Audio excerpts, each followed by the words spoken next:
Himachal high court का ये फैसला देवभूमि की 95% आबादी का दिल जीत गया है, क्योंकि अदालत ने बिल्कुल सीधे और साफ शब्दों में कहा है कि मंदिरों में चढ़ाया जाने वाला पैसा सरकार का नहीं बल्कि देवता का है। इसलिए देवता के इन पैसों से ना तो अब सड़क बनाई जाएगी, ना ही पुल बनवाए जाएंगे और ना ही किसी प्रकार के सार्वजनिक भवनों का निर्माण किया जाएगा, क्योंकि ये सब बनाने का काम तो सरकार का है। और हाँ, ये जो वीवीआईपी लोगों के मंदिर आने पर उन्हें स्मृति चिन्ह और ये जो तस्वीरें और उपहार दिए जाते हैं, अब ये भी हमारे और आपके दान किए पैसों से नहीं खरीदे जाएंगे। तो अब सवाल ये है कि चढ़ावे के इन करोड़ों अरबों रुपयों का होगा क्या?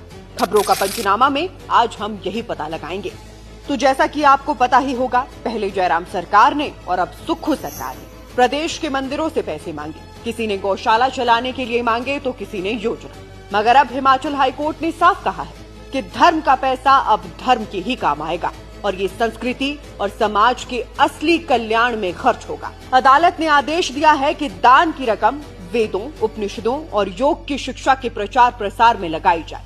इससे गुरुकुलों की स्थापना होगी, जहां बच्चे धर्म और अध्यात्म की शिक्षा ग्रहण करेंगे।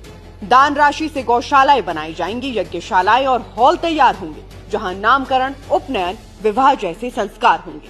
वृद्धाश्रम, अनाथालय और अस्पतालों की मदद भी इसी धन से होगी। और सबसे जरूरी बात, अब मंदिरों को अपनी मंथली इनकम और एक्सपेंस की पूरी डिटेल हर महीने अपनी वेबसाइट पर पब्लिक करनी होगी।